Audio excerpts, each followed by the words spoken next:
성공 방정식을 한번 배워볼게요. 인생 성공 방정식. 우리 수학에 방정식이 있는 것처럼 인생 성공에도 방정식이 있다면 어때요? 그럼 그 방정식을 잘 풀어준다면은 우리 인생이 좀 성공을 할 수 있을까요? 그러겠죠.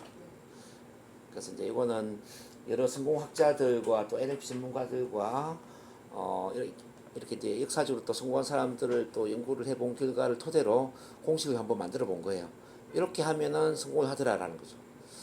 IA 플러스 AA 가로 닫고 곱하기 A를 하니까 IHP라는 결과가 나옵니다. 여기서 IA라는 것은 선천적 특성, AA는 후천적 특성, A는 태도를 이야기하고 IHP는 개인적인 성과를 이야기하는데요. 다시 이제 정리를 한다면은 선천적 특성과 후천적 특성을 합계를 내는 거예요. 거기에다가 태도를 곱하는 거예요. 그러면 결과가 개인적 성과가 되더라는 거죠. 그럼 여기서 가장 중요한 게 뭘까 한번 생각을 해봐요. 선천적 특성, 후천적 특성, 태도, 이 세 가지 중에 가장 중요한 게 뭘까요? 태도죠. 왜냐하면 선천적으로 타고난 게 아무리 뛰어나고 후천적으로 아무리 좋은 환경과 좋은 또 노력을 했다 하더라도 태도가 제로가 돼버리면 어떻게 될까요?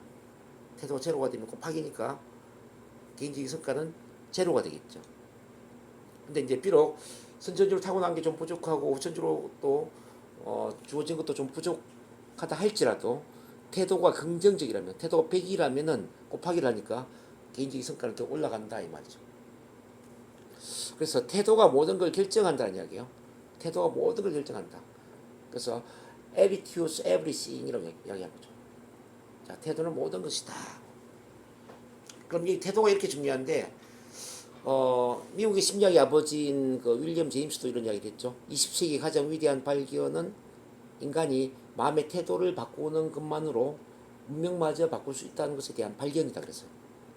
자, 마음의 태도를 바꾸는 것만으로 운명마저도 바꿀 수 있다.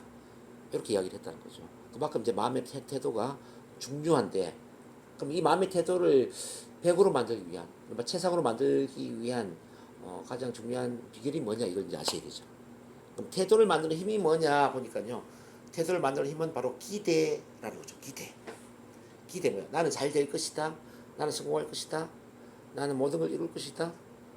내가 원하는 모든 목표를 이룰 것이고 나는 내가 원하는 삶을 살 것이고 이렇게 이제 미래에 대한 기대감이 크다면 태도는 어떨까요? 긍정으로 갈까요? 부정으로 갈까요? 긍정으로 가겠죠. 뭐 공부하는 학생이 나는 열심히 공부하면 서울대학교를 합격할 것이다. 그럼 공부를 열심히 할까요? 안 할까요? 열심히 하겠죠. 내가 이렇게 운동을 열심히 하면 살이 빠질 거야. 내가 이렇게 다이어트를 하면은 살이 빠질 거야라고 기대를 한다면 아마 다이어트를 열심히 하겠죠. 이제 반대로 봐봐요. 내가 아무리 열심히 공부를 해봐도 나는 이번 시험에 떨어질 거야 그러면은 공부를 열심히 안 할 겁니다. 내가 지금 운동을 아무리 열심히 하고 내가 탄수화물 줄이고 다이어트를 한다 하더라도 여전히 살이 빠지지 않을 거다라고 하면은 아마 다이어트를 하지 않을 거예요. 뭐 어떤 공부를 하는 것도 마찬가지죠. 지금 우리 NLP를 훈련하고 최면을 훈련하고 이렇게 치유학을 훈련하는 이 과정 속에서 내가 훈련을 통해서 정말 21세기 이 영성의 시대에 정말 최고의 영성 전문가로 거듭날 것이다 라고 기대한다면 이 공부가 정말 재밌겠죠. 열심히 하려고 할 거예요. 근데 내가 아무리 열심히 해본들 영성 지도자가 과연 될 수 있을까? 뭐 영성 시대로 한 이야기 하지만 그걸 어떻게 믿어? 사람들 여전히 먹고 살기에 바쁘고 의식주의 신경 쓴다고 무슨 영성에 뭐 돈을 쓰겠어? 라고 이렇게 부정적인 기대를 한다면은 태도 자체도 부정적으로 바뀌겠죠. 열심히 안 하겠죠. 이렇게 이제 기대와 태도는 밀접한 관계를 맺고 있다는 거죠. 그래서 우리가 이제 하루를 긍정적으로 보내려면은 아침에 긍정적 기대를 해야 돼요. 나 자신에게. 가장 대표적인 게 바로 이제 긍정적인 자기 대화를 하는 거예요. 자기 긍정 대화. 이게 참 중요한데요. 자기 자신을 이제 거울 속에서 바라보면서 칭찬하고 기대의 말을 하는 거죠. 자, 동문아, 오늘도 좋은 날이야. 오늘도 멋진 하루가 시작되었어. 오늘 네가 원하는 모든 것들이 이루어질 거야. 오늘 1시에 하는 NLP 훈련도 너무너무 잘 될 거야. 오랜만에 우리 박나영 선생님 온다고 하니까 정말 기대되지 않아? 얼마나 건강해지고 얼마나 예뻐졌을까? 얼마나 또 하는 일은 잘 되고 있을까? 우리 박나영 선생님 만날 생각하니까 가슴 들뜨지? 일러 쓰는 거죠. 자, 박나인 선생님 말고 우리 강구 선생님이 오랜만에 발 수술하고 또 온다니까 얼마나 반가운 일이야. 강구 선생님이 얼마나 또 수술이 잘 돼서 또 발이 좀 건강하게 이렇게 건강한 생활을 할 수 있는 쪽으로 바뀌었는지 궁금하지 않아? 어쨌든 우리 강구 선생님을 만나는 생각을 하더라도 오늘 하루는 멋진 하루가 되겠구나. 자, 이렇게 이제 긍정적인 기대를 하는 거죠. 오늘 할 일에 대해서 뭐든지 잘 될 거고 할 일이 정말 좋은 결과를 만들 거라는 그런 기대를 하는 거죠. 그러면은 하루가 어떻게 될까요? 긍정적으로 바뀌겠죠. 네, 마음의 태도가 긍정적이니까. 뭐 일을 하는 것도 그렇고 공부하는 것도 마찬가지예요. 자, 학생들 같은 경우는 지금 네가 열심히 공부하면은 올해 반드시 좋은 성적을 이루게 될 거야. 그리고 너는 반드시 원하는 대학에 합격하게 될 거야. 오늘도 열심히 한번 해보자. 자, 이렇게 자기한테 긍정적 기대를 하는 거죠. 이렇게 자기 자신에게 기대하는 것도 중요하지만은 또 이제 부모가 자식한테 기대하는 것도 굉장히 중요하거든요. 우리가 어릴 때 부모로부터 기대의 말을 듣는다면은 그 기대가 우리한테 굉장히 큰 힘을 줍니다. 저 같은 경우 어릴 때 이제 우리 어머니가 이런 이야기를 많이 했어요. 우리 동문이는 사막 한가운데 내놓더라도 분명히 살아서 돌아올 놈이다. 이런 이야기를 하더라고요. 사막 한가운데 내놓더라도 살아서 돌아올 놈이다. 그러니까 제 마음이 어떻겠어요? 나는 아무리 힘든 상황에 가더라도 살아서 돌아올 사람이니까 나는 뭐든지 잘할 수 있어. 그런 생각을 제가 했겠죠. 그래서 어릴 때부터 힘든 일을 저는 한 번도 힘들다고 생각해 본 적이 없어요. 대학도 제가 돈을 혼자서 벌어서 다 대학을 다녔고, 어쨌든 이제 어머니의 그 긍정의 기대가 저한테 큰 힘을 주었던 것 같아요. 그리고 이제 중학교 1학년 때 우리 선생님이 국어를 가르쳤던 우리 이명희 선생님이라고 계세요. 이분이 저한테 이런 기대를 했어요. 동문이는 선생님이 가르친 제자 중에 가장 탁월한 제자라는 생각이 든다. 선생님이 동문이를 가르칠 수 있다는 게 1년 동안 가장 큰 기쁨이자 행복이었다. 이 이야기를 하는 거야.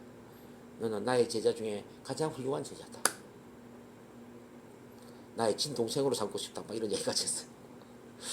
그러면서 저한테 5년 동안 손편지로 한 200통 이상의 편지를 써주면서 저를 코치해 준 분이거든요.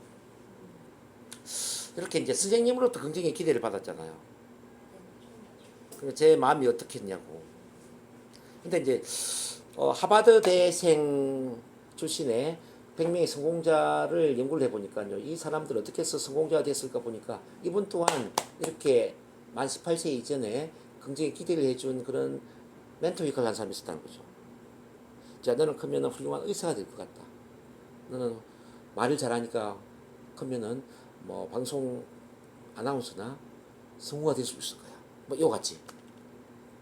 특히나 우리 NLP의 전문가인 그 내 안에 잠든 그 일을 깨우라 그리고 무한능력 책을 썼던 앤서니 라빈스라는 사람이 있잖아요. 이 앤서니 라빈스가 20대에는 그 뭐 그러니까 진공청소기도 팔고 뭐 이런 건강식품도 팔고 여러 일을 하는데 일이 잘 안 됐거든요.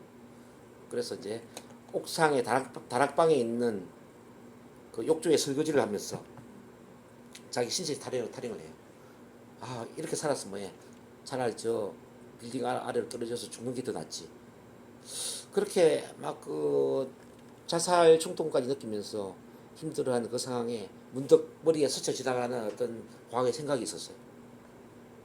국민학교 다닐 때 웅균보 선생님이 이런 이야기 했다는 거죠.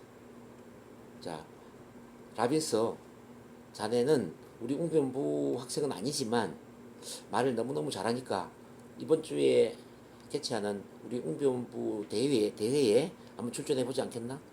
이야기를 했다는 거죠. 자, 한번 잘 들어봐봐요. 웅변부 학생은 아니지만 너는 말을 아주 잘하니까 우리 웅변부 웅변 대회에 참가하면은 훌륭한 성적을 거둘 거니까 한번 참가해봐. 이제 물론 참가했는지 안 했는지는 몰라요. 어쨌든 이제 그 말을 기억한 거예요. 그래서 그럼 내가 말을 잘하나? 그럼 말 잘하는 거 아니 뭘 하지? 그래서 이제 NLP를 만나면서 NLP를 가장 잘 가르치는 그런 NLP 강사, NLP 코치, 동기부여 강사로서 이 사람이 이제 인생을 새롭게 시작을 하게 되죠. 그러니까 10년 만에 완전히 이제 대박을 터뜨리지. 그러니까 전 세계적으로 가장 위대한 21세기를 가장 빛난 위대한 인물 중에 한 사람으로 이제 이렇게 설정이 되고요. 자가용 비행기를 타고 다니면서 미국 전역에 강의를 하는 수준이 되지 않습니까? 어쨌든 그럼 앤서니 라빈스를 훌륭하게 만든 거, 하버드대 출신의 100명의 어떤 성공자를 위대하게 만든 거, 그 힘이 다 뭐냐 그죠? 자, 누군가의 기대감이에요. 기대. 자, 너는 크면은 뭐를 잘할 거야. 자, 이렇게 긍정의 기대를 받는 사람은 반드시 성공을 하게 되더라는 거죠. 그거는 뭐 왜냐면 마음의 태도가 긍정적이니까. 자, 어쨌든 이 기대 힘이 이렇게 크다는 걸 말씀드리고요. 그럼 이 기대, 긍정의 기대를 스스로 하게 만드는 힘은 또 어디서 오느냐를 또 봐야 됩니다. 그게 바로 믿음이라는 거거든요. 할 수 있다라고 믿으면은 긍정의 기대를 하지만 할 수 없다고 믿으면은 부정적인 기대를 하게 되죠. 그렇지 않아요? 나는 공부를 잘할 수 있어 라고 믿는다면 공부를 열심히 하겠죠. 난 영업을 잘할 수 있어. 영업을 열심히 하겠죠. 나는 심리치료를 잘할 수 있어. 치료 열심히 할 거예요. 나는 강의를 잘할 수 있어. 열심히 할 거예요. 근데 할 수 없다라고 믿으면 열심히 할 수가 없죠. 그렇지 않겠습니까? 근데 중요한 건 할 수 있다고 믿더라도 사실이고요. 할 수 없다고 믿더라도 사실이란 이야기예요. 할 수 있다, 할 수 없다. 모든 것은 다 사실로 판명이 될 수가 있다. 그럼 우리는 어떤 믿음을 가지는 게 좋을까요? 할 수 있다고 믿어야 될까요? 할 수 없다고 믿어야 될까요? 할 수 있다고 믿어야 되겠죠. 근데 이 할 수 있다는 믿음이 자연스럽게 놓으면은 기대도 자연스럽게 긍정적인 기대로 가고 마음의 태도도 긍정적으로 바뀌는데 이 할 수 있다는 믿음이 잘 안 나오잖아요. 근데 이 할 수 있다는 믿음이 어디서 나오느냐 이걸 이제 공부를 해야 돼. 그게 바로 자아 개념이라는 겁니다. 자아 개념. 자아 개념은 뭐냐면은 나에 대한 믿음의 총체. 나에 대한 믿음의 총체. 나는 어떤 사람이냐라는 믿음의 총체가 바로 자아 개념이에요. 나는 뭐뭐이다. 나는 뭐뭐이다라고 할 때 나를 어떻게 정의하고 있느냐라는 거죠. 여기 할 수 있다 할 수 없다의 모든 걸 결정하는 거예요. 자, 예를 들어서 나는 언어적인 재능이 뛰어난 사람이다. 나는 언어적인 재능이 뛰어난 사람이다 라고 자아 개념이 만들어져 있어요. 그럼 이 사람은 말을 잘할 수 있다고 믿겠죠. 당연히 말을 잘해서 어떤 강사라든지 코치라든지 또는 교수라든지 말하는 직업에서 성공할 거라고 기대하겠죠. 그러면은 말을 잘하는 쪽으로 마음의 태도가 바뀔 거예요. 그렇죠? 이제 자아 개념이 부정적이지. 예를 들면 나는 언어적인 재능이 없어. 나는 말재주가 없어. 나는 말재주가 없는 사람이야 라는 자아 개념이 있어요. 그러면 믿음도 뭐냐면 나는 말을 잘할 수 없다라고 믿겠죠. 당연히 말을 잘 못하는 기대를 하겠지. 나는 강의를 잘 못할 거다. 어차피 사람들 앞에 서면은 나는 긴장되고 떨릴 거고 제대로 전달을 못할 거야. 그럼 마음의 태도가 부정적이니까 당연히 결과도 부정적이다 이 말이죠. 근데 이 자아 개념이 재밌는 것은 인생의 모든 걸 결정을 해버린다는 거예요. 자, 돈을 버는 것도 같은 맥락이야. 나는 1,000만 이상을 버는 사람이다. 1,000만 원 이상을 버는 사람이다. 라는 자아 개념 있잖아요. 그러면은 1,000만 원 이상을 벌 수 있다. 또 1,000만 원 이상을 벌 것이다. 실제 1,000만 원 이상을 버는 어떤 태도를 가지고 일을 하면서 1,000만 원 이상을 끌어당기죠. 근데 반대로 나는 한 300, 400 정도 버는 사람이다. 이렇게 믿어버려요. 300, 400만 원 월급쟁이니까 난 300, 400을 버는 사람. 그럼 나는 300, 400을 벌 수 있다. 그러면서 나는 어차피 300, 400밖에 안 될 거야. 아무리 일을 해본들. 태도도 그런 쪽으로 가는 거죠. 건강도 마찬가지. 건강. 나는 오래 살지 못할 거야. 나는 약골이니까 오래 살지 못할 거야. 자, 이렇게 자아 개념이 돼 있으면은 당연히 몸도 빨리 병이 들죠. 근데 자아 개념 자체가 이제 자기 건강에 대한 강한 신념을 갖고 있는 거죠. 나는 최소한 100세 이상은 살 것이고 100세 이상까지 내가 할 일이 너무나 많기 때문에 그 일을 난 충분히 다 해야 되는 사람이다. 나는 100세 이상까지 장수하는 사람이다. 그럼 당연히 100세 이상까지 살 수 있다고 믿고 기대감도 이제 그렇게 가겠죠. 그래서 이 자아 개념이 아주 중요하단 말이에요. 자아 개념이 어떻게 되느냐에 따라서 뭐 돈을 버는 것, 인간관계, 뭐 건강, 뭐 마음 상태, 행복, 뭐 부부 성공 모든 걸 결정한다는 이야기예요. 네. 아주 중요한 진실입니다. 근데 이 자아 개념은 타고나는 게 아니라 중요한 건 선택할 수 있다는 거예요. 조국과 민족은 선택할 수 없지만 부모도 선택할 수 없지만 자아 개념은 선택할 수 있다는 거죠. 내가 누구냐에 대한 이 믿음은 내가 선택할 수 있다는 거죠. 근데 내가 누구냐라는 그 믿음을 선택한 순간 내 삶의 모든 게 바뀐다는 거죠. 너무 흥분되지 않아요? 근데 대부분 제가 상담해 보면은 자아 개념이 80% 정도는 다 부정적이에요. 자, 이야기시켜보면 저는 말을 잘 못하는 사람이에요. 저는 내성적이에요. 저는 인간관계를 잘 못해요. 저는 돈 버는 재주가 없어요. 저는 소통도 잘 못하고요. 저는 어떻게 살아야 될지도 잘 모르겠고요. 저는 얼굴도 못생기고요. 몸이 건강하지도 못하고요. 잘할 수 있는 게 저는 아무것도 없어요. 제가 뭘 할까요? 이와 같이 자기를 이제 부정적으로 과소평가하면서 오는 분들이 거의 99%죠. 물론 심리 상담 오는 분들이 다 그렇게 했죠. 자아 개념이 그렇기 때문에 당연히 그분들은 치료를 받아도 잘 바뀌지 않죠. 앞으로 이제 우리 나연 선생님도 이제 치료 상담을 많이 하겠지만, 이제 치료 상담의 끝은 과거의 문제를 해결해 주는 게 아니라 과거를 뛰어넘어서 자아 개념을 긍정적으로 만들어주는 것까지 가야 됩니다. 자아 개념을 긍정적으로 만들어주는 것까지. 그래서 제가 항상 따라 읽게 만드는 게 똑배감실 따라 읽게 만들잖아요. 동문아, 넌 멋있어. 넌 멋져. 넌 멋있는 사람이야. 넌 VIP야. 넌 이 세상에 하나밖에 없고 한 번밖에 살지 못하고 이 세상을 다 준다 해도 바꿀 수 없는 가장 고귀한 사람이야. 넌 아무렇게나 살아서는 안 돼. 이대로 아무렇게나 살 수가 없어. 이 세상 모든 사람들이 너를 필요로 하고 있어. 정동문, 넌 할 수 있어. 넌 무엇이든지 할 수 있는 능력이 있어. 넌 참 멋진 사람이야. 자, 이런 독배감시를 제가 이제 계속 이렇게 만들고, 아침마다, 그리고 제가 그 카톡방에 6시 되면 딱 올려주는 것 중에 자기 암시문을 들으세요라는 게 있어요. 자기 암시문을 들으세요. 그래서 첫 번째 암시문 중에 이제 제가 직접 쓴 건데, 듣고 있는지 모르겠네요. 나는 지금 있는 그대로 완벽하게 사랑스러운 존재입니다. 이거 혹시 듣고 계세요? 그게 굉장히 중요한 거거든요. 왜 그걸 듣게 하냐면은 그게 세뇌가 되겠대요. 우리 잠재의식에. 그래 자아 개념이 바뀌는 거죠. 다시 한번 봐봐 이거.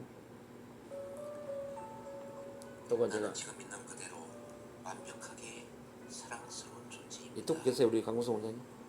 뭔가를 더하거나 이걸 한 100번 이상 들으셔야 돼요. 아니라 지금 있는 그대로 완벽하게 이거 이제 들으면서 잠재의식에 스며들게끔 제가 만들어 놓은 건데요. 이 세상에 첫 번째 이게 굉장히 중요해요. 아무도 없습니다. 우리가 치료 변화 상담 중에 가장 힘든 게 자아 개념을 바꿔주는 거예요. 사실 과거를 치료하는 건 쉬워요. 체면 치료, NLP 한두 번이면 뭐 과거의 트라우마라든지 뭐 분노조절 장애, 공황 장애 뭐 그런 쉽게 치료가 됩니다. 심지어 빙의 치료까지도 그게 어렵지는 않습니다. 근데 그 사람들이 치료가 되었다 하더라도 여전히 자아 개념이 부정적이잖아요. 그러면 그 사람은 삶을 부정적으로 살아가는 거예요. 근데 자아 개념이 바뀌잖아요. 삶이 완전히 바뀌지. 자아 개념이 바뀌는 것을 이제 예를 들어서 이제 레미제라블 책 혹시 읽어보셨나요? 장발장? 영화 봤어요. 아, 영화 봤어요? 그 장발장 이야기를 조금 한번 봐봐요. 장발장이 예를 들어 조카가 배가 너무 고프니까 조카 배를 채워주기 위해서 빵을 몇 조각 훔치잖아요. 그래서 이제 교도소에 들어가잖아요. 교도소에서 어떤 소리를 많이 들었겠습니까? 너는 착한 사람이야 이런 이야기를 많이 했을까요? 너는 도둑놈이야 범죄자 이런 이야기를 많이 했을까요? 도둑놈 범죄자 이야기 많이 들었겠죠. 그러니까 출소 이후에도 계속 이제 도둑놈 범죄자란 자아 개념을 갖고 있으니까 자연스럽게 범죄를 저지르거나 또 도둑질을 하거나 이렇게 되는 거지. 왜냐하면 자기 스스로 믿음이 범죄자니까. 그래서 이제 마지막에 이제 클라이막스를 보면 이런 게 있잖아요. 자, 마지막이다 생각하고 신부님의 은수저를 훔친 거야. 이거 훔쳐가지고 이제 두 번 다시 도둑질을 하지 말아야지. 그래서 경찰서에 붙잡히잖아요. 근데 획기적인 건 뭐냐면은 이제 그 신부님이 이런 이야기를 해요. 이 은수저는 출소 선물로 주려고 준비하고 있었던 것이다. 아니 은초 때도 출소 선물을 주려고 준비를 하고 있었는데 왜 은초 때는 안 가져갔냐. 이 이야기를 듣고 장발장이 완전히 깨어난 거예요. 야, 내가 나 스스로 범죄자 도둑놈이라고 생각했는데 그게 아닐 수도 있겠구나. 내가 어쩌면 은총을 받은 사람인가? 내가 축복받은 사람인가? 그때 바로 이제 자아 개념의 변화가 일어나는 거야. 범죄자 도둑놈에서 나는 은총을 받은 사람, 축복받은 사람 이렇게 변화가 일어나면서 장발장의 삶이 180도로 달라진다 이 말이에요. 그래서 이웃 지역으로 가서 이제 리더가 되고 사업가로 성공을 했어. 뭐 봉사하고 사랑을 나누는 정말 멋진 삶을 살지 않습니까? 오히려 장발장을 쫓던 그 경찰관이 샌드강에 뛰어들어 자살하지. 예. 그러니까 장발장이 악인으로 생각했는데 자기가 더 악인이었다는 걸 깨닫게 되죠. 자, 그런 이야기였습니다. 그러니까 이제 그 이야기처럼 그 모든 인간은 자기를 어떻게 생각하느냐에 따라서 삶의 모든 게 달라지는 거거든요. 범죄를 저지른 사람들의 대부분도 보면은 자기는 무가치한 사람이고 자기는 이 사회에서 버림받은 사람이고 자기는 이 사회의 피해자고 그래서 나는 이 사회를 위해서 할 일이 하나도 없고 그래서 나한테 피해를 주는 사람, 나를 핍박한 사람 이런 사람들을 난 죽이게 되고 이렇게 이제 생각하는 거잖아요. 그렇지 않나요? 테레사 수녀가 이제 봉사를 하는 삶으로 자기 개념에 놓는 거거든요. 원래 테레사 수녀님은 귀족의 딸이었단 말이에요. 전혀 뭐 부를 게 없는. 그런데 어느 날 비가 엄청 내리는 그 빗속에 어떤 흑인 여자가 죽어가고 있었는데 그 흑인 여자를 안고 여러 병원을 가는데 병원에서는 흑인은 받지 않습니다. 우리는 흑인을 받지 않아요. 흑인을 받지 않는다라는 그런 말 때문에 그날 밤에 여러 군데 병원을 방문하지만은 그 한 군데에서도 치료를 받지 못하고 그 흑인 여자는 테레사 수녀님의 품 안에서 이제 죽음을 맞이하죠. 그때 테레사 수녀님이 자아 개념이 바뀌는 거거든요. 나는 귀족의 딸이다가 아니라 나는 이렇게 사회에서 버림받은 사람들을 구제하는 사람이다. 나는 사랑의 손길을 내미는 사람이다라는 새로운 자아 개념을 갖게 된다는 거죠. 그래서 귀족의 신분을 부숴 던지고 가장 먼저 한 게 이제 나병 환자, 문둥병자의 그 촌으로 가서 문둥병자의 손을 잡으면서 이제 봉사활동을 시작하잖아요. 이게 뭐냐면은 이제 어떤 획기적인 터닝 포인트, 삶의 이제 터닝 포인트의 변화라고 이제 볼 수 있는 건데 모든 터닝 포인트의 변화는 어디서 일어나느냐? 자아 개념에서 일어난다는 거죠. 자아 개념의 변화, 자아 정체성의 변화, 다른 말로. 그래서 우리의 삶에 있어서 이제 이 자아 정체성, 자아 개념의 변화가 몇 번 일어나느냐에 따라서 인생이 엄청 많이 변할 수도 있고, 뭐 거의 변하지 않을 수도 있죠. 태어날 때 이후로 자아 개념이 전혀 바뀌지 않았다 그러면 그 사람은 그거 자체로 죽을 때까지 가는 거예요. 근데 태어난 이후에 이 자아 개념의 변화가 많이 일어났어. 그러면 한 계단씩 뛰어오르는 거죠. 그게 이제 몇 번 뛰어오르잖아요. 그러면 뭐 한 번 살지만 우리 인생에서 엄청난 성장을 해버린다는 거죠. 우리가 해야 될 일 중에 가장 막중한 일이 바로 이 자아 개념을 높여주는 겁니다. 그래서 이제 이런 이야기가 있어요. 우리가 만나는 사람한테 돈을 100만 원, 200만 원을 주는 게 스물이 아니라 그 사람의 숨겨져 있는 그 사람만의 달란트, 그 사람만의 탁월함을 일깨워주는 것이다. 우리가 할 일은. 우리가 이제 의식 지도자이자 영적인 지도자이자 뭐 쉽게 말하면 치유사이자 뭐 구체적으로는 NLP 체면 뭐 치료사라고 이제 했을 때 우리는 이제 그 역할을 해야 된다. 그래서 우리가 만나는 모든 사람이 자아 개념을 긍정적으로 만들어주는데 초점을 만들어줄 필요가 있겠죠. 그래서 대부분 사람들이 자기 자신을 부정시하고 무가치하게 바라보고 쓸모없는 인간을 바라볼 때 우리는 그래도 그 사람을 높여줘야지. 그 사람을 괜찮은 사람을 인정해줘야 되고 그 사람이 잘 될 수 있다고 봐야 되고 그 사람의 현재의 모습이 아니라 그 사람의 미래의 모습을 바라볼 수 있어야 된다는 겁니다. 이 정도로 이제 자아 개념이 중요해요. 이해되시나요? 이거는 우리가 이제 공부하면서 계속 이야기를 해야 될 겁니다. 자아 개념은. 자, 그럼 자아 개념을 구체적으로 공부를 좀 해볼게요. 자아 개념은 선입견이라는 스크린과 같아요. 선입견이라는 스크린과 같아. 우리가 이제 컴퓨터에 좀 비유를 해본다면요. 컴퓨터의 하드웨어 용량이 있잖아요. 컴퓨터의 하드웨어 용량을 우리가 잠재의식의 잠재 능력이라고 볼게요. 잠재의식의 잠재 능력이 컴퓨터 하드웨어 용량이라면 자아 개념이라는 것은 뭐냐면은 컴퓨터의 소프트웨어 프로그래머 같아. 이게 좀 이해되시나요? 좀 컴퓨터를 보면은 컴퓨터 용량이 아무리 많다 하더라도 프로그램이 잘못 깔리면 어떻게 될까요? 프로그램이 뭐 예를 들어서 이제 거기 깔려 있지 않거나 뭐 부정적인 프로그램이 많아. 뭐 바이러스 먹은 프로그램이라든지 그러면 용량이 아무리 많다 하더라도 그 컴퓨터 용량을 다 써먹을 수가 없지 않겠습니까? 맞아요? 근데 컴퓨터 용량을 잘 써먹으려면 어떻게 해야 되죠? 컴퓨터 용량을 잘 써먹으려면은 우선은 컴퓨터에 프로그램 잘 깔아야 되지. 엑셀이나 뭐 한글이나 그 외에 뭐 여러 인터넷의 프로그램을 잘 깔아야 되겠죠. 유튜브도 깔고, 예? 동영상 프로그램 뭐 많은 걸 깔면 용량을 많이 써먹겠죠. 지금은 컴퓨터보다는 뭐 앱 시대니까 이제 뭐 핸드폰을 이제 갖고 한다고 하면 핸드폰 용량도 마찬가지잖아. 이 용량을 다 써먹으려면 우리가 이 앱 프로그램 많이 깔아야 된단 말이에요. 그래서 앱 프로그램이 어떻게 깔려 있느냐가 핸드폰 용량을 써먹는 것과 직결되고 또 컴퓨터 용량을 써먹는 것과 직결되는 것처럼 우리 자아라는 프로그램이 어떻게 깔려 있느냐에 따라서 우리의 무한한 잠재 능력을 얼마나 써먹을 수 있을 것인가가 결정될 수 있다. 근데 재밌는 것은 인간은 무한한 잠재 능력을 갖고 태어났다라고 했는데 아인슈타인이 얼마 정도 써먹었냐 보니까요. 우리가 15%를 써먹었다는 거죠. 15%.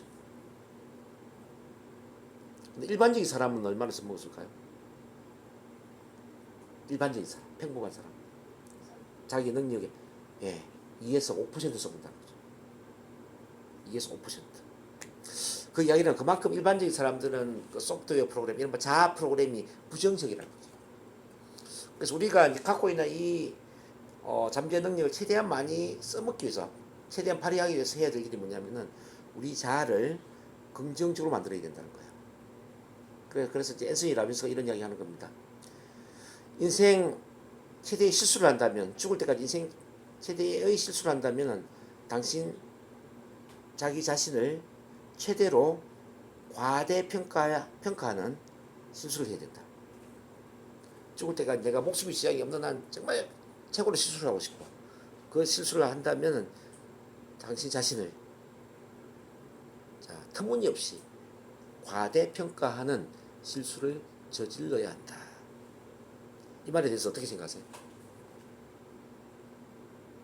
그래서 모하마드 알리가 항상 대회 나갈 때 I am best, 나는 최고야, 뭐 I am best in the world, 뭐 나는 세계에서 최고야, 이런 말이 아니잖아요. 뭐 I am the best boxer in the world, 나는 뭐 세계 최고의 뭐 복싱 선수야, 이게 아니잖아요. 나는 최고다. I am best. I am best라고 얘기하죠. I am best. 나는 최고. 그렇게 자기를 최고라고 이야기를 한 것처럼 우리도 이제 최고라고 이야기를 해야죠. 나는 최고다. 나는 최고다. 나는 지금 있는 그대로 완벽하게 소중한 존재이다. 나는 지금 있는 그대로 완벽하게 사랑스러운 존재이다. 더도 말고 덜도 말고 지금 있는 그대로 완벽하게 사랑스러운 존재이다. 나는 무한한 잠재 능력을 갖고 있는 사람이다. 요걸 이제 훈련을 해야 돼요. 왜냐하면 이 자아가 잠재 능력과 직결되니까.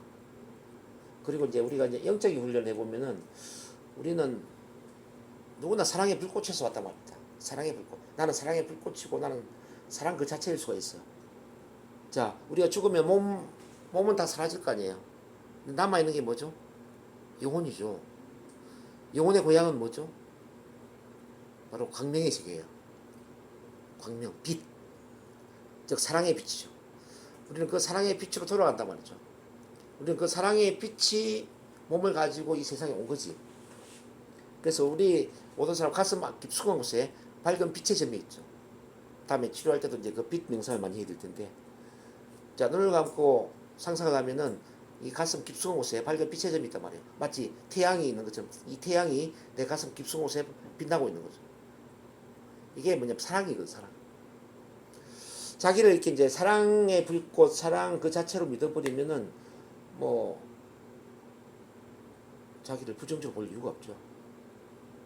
그 이야기는 다른 사람 또한 이제 부정적으로 볼 필요가 없죠. 모든 사람 사랑의 불꽃이니까. 자, 이렇게 이제 자아를 긍정적으로 봐야 된다. 이거는 끊임없는 훈련을 좀 해야 되고요. 자, 그러면 이제 이 자아 개념을 세 가지로 이제 구분해 보면 뭐가 있냐면요. 자아 이상이 있고, 자아 이미지가 있고, 자부심이 있어요. 자부심.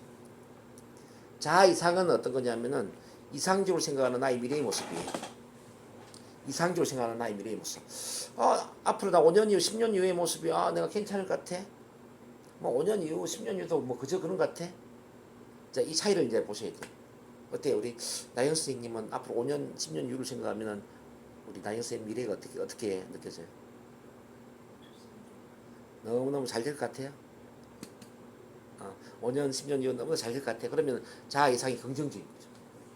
자아 이상이 긍정적이면 자아 개념도 긍정적인 거예요. 그래서 이제 의도적으로 자아 이상을 긍정적으로 만들어야 돼요.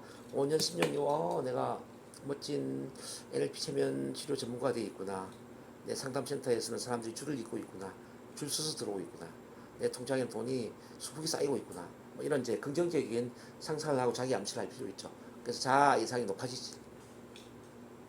그 다음에 이제 자아 이미지는 뭐냐면 지금 나에 대한 이미지예요. 지금 내가 생각한 나의 이미지예요. 난 지금 내가 괜찮아.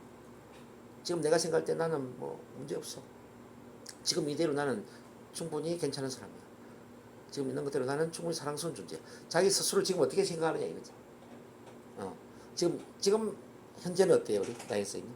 현재 나를 생각하면은 나영 선생님 스스로에 대해서 어떤 생각이 드세요? 예? 노력하는 사람? 현재 좀 뭐 누가 보더라도 괜찮은 사람, 누가 보더라도 뭐 앞서 나가는 사람, 열심히 사는 사람, 뭐 이런 느낌이 드세요? 그럼 자아 이미지도 긍정적이지. 그 다음에 이제 자부심은 뭐냐면은 나에 대한 느낌이에요, 느낌. 느낌은 두 가지가 있는데 첫 번째 자아 존중감. 나를 존중하는 마음, 나를 사랑하는 마음이죠. 나는 내가 참 좋아. 누가 보더라도 난 내가 괜찮아. 나를 좋아하는 마음, 자아 존중감. 이제 자아 유능감은 뭐냐면은 나를 유능하다고 생각하는 거죠. 나는 내 일에 있어서 나 능력이 있는 사람이야. 난 능력이 뛰어난 사람이야. 뭐 이제 저로 본다면 나는 NLP에 있어서는 뭐 누구한테 뒤떨어지지 않아. 나는 한국 최고야. 난 체면을 잘 거는 사람이 체면 치료를 잘해. 이제 자기 능력을 나는 괜찮은 능력을 발휘해. 자 이런 부분하고 난 내가 참 좋아. 이 두 가지가 이제 결합이 되면서 자부심이 높아지는 거거든요. 근데 재밌는 것은 자기를 좋아할수록 능력을 더 많이 발휘하게 되고 자기의 능력 있는 사람이라는 느낌이 커질수록 자기를 더 많이 좋아한다는 거죠. 그래서 아이를 이제 교육할 때 자기를 좋아하게 만들어주면 자기 자신을 좋아하게 만들어주면은 공부를 열심히 하게 돼. 또 공부를 잘하게 되면 자기를 더 많이 좋아해. 자기를 더 많이 좋아하게 만들면 또 공부를 더 잘하게 되고요. 공부를 더 잘하게 되면 또 자기를 더 좋아하고. 그래서 이제 훌륭한 엄마는 우쭐함을 하기보다는 아들을 거울 앞에 세워놓고 야 우리 아들 그걸 보고 자 자신한테 이야기하는 거야. 자 이름 부르면서 동문아 난 네가 참 좋아. 동문아 난 네가 참 좋아. 동문아 난 네가 참 좋아. 이 말을 100번 반복해. 100번 반복을 시키는 거죠. 그러면 마음이 어떻게 될까요? 정말 좋아진다는 거죠. 정말. 아이의 자부심을 높여주면 아이는 공부를 열심히 하게 돼 있죠. 근데 강남에 여러 엄마들 중에 이제 우리를 분반한 게 뭐냐면은 아이를 막 닥달하면서 너 몇 시에 영어 학원 가고 몇 시에는 수학 학원 가고 몇 시에는 한문 학원 가고 몇 시에는 태권도 막 이렇게 다그치잖아요. 이번에 성적이 왜 이렇게 나왔어? 전교 20등을 했는데도 너 서울대 가야 되는데 전교 20등 해가지고 서울대 가겠어?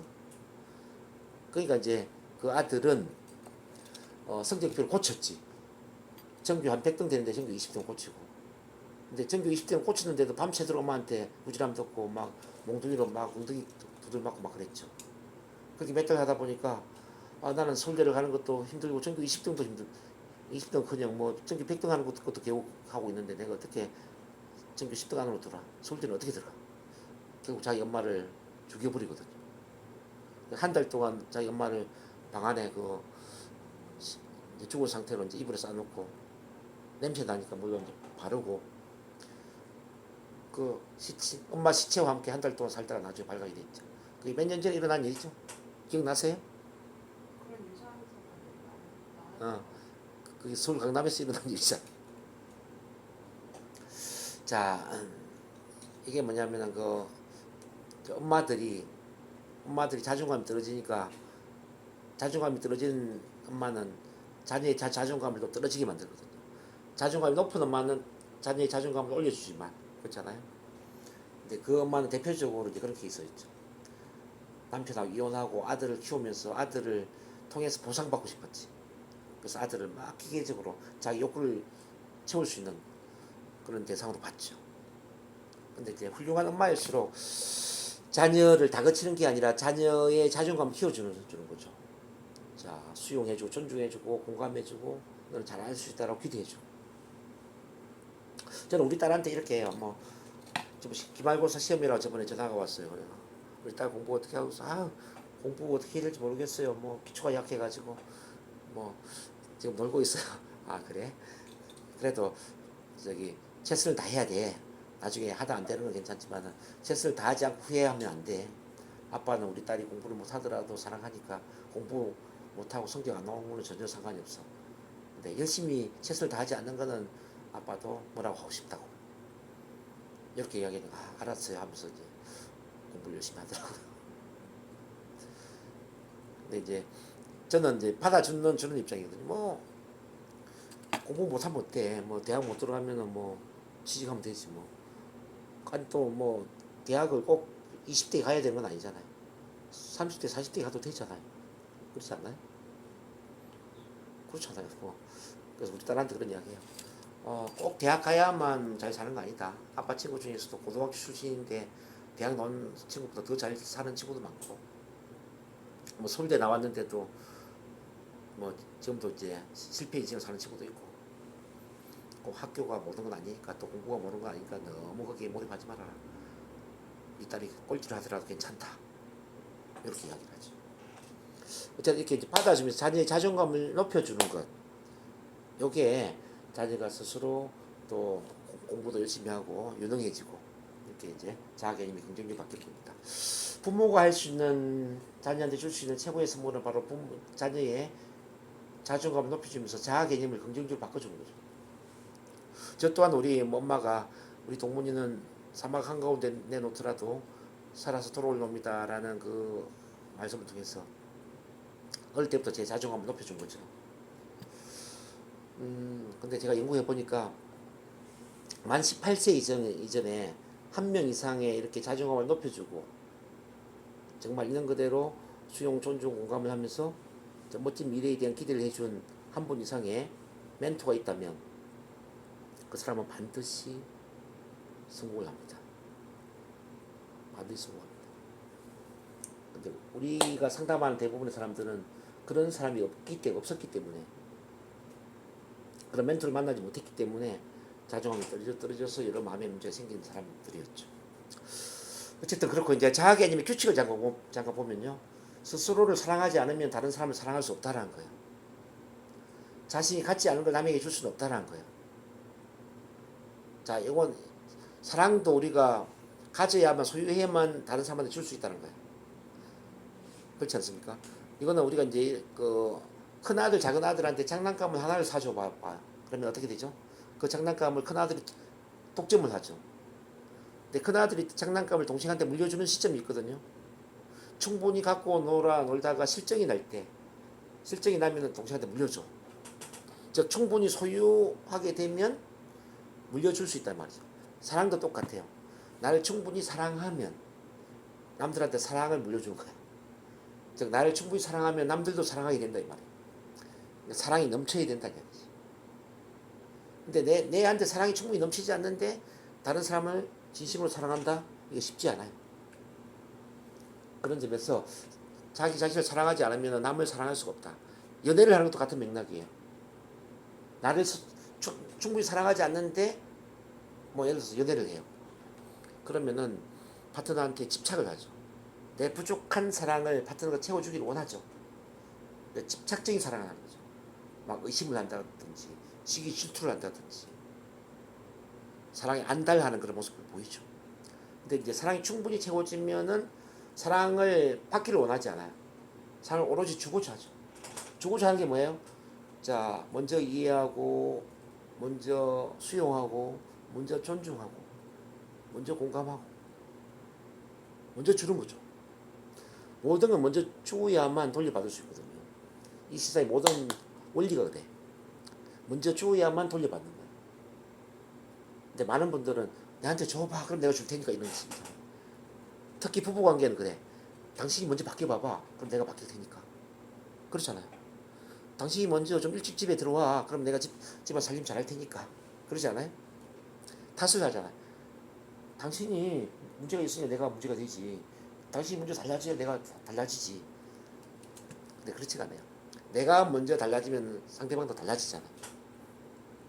내가 먼저 상대방을 이해하면 그 사람은 나를 이해하게 된다 이 말이에요. 그래서 주어라 그러면 받을 것이다. 사랑도 그래.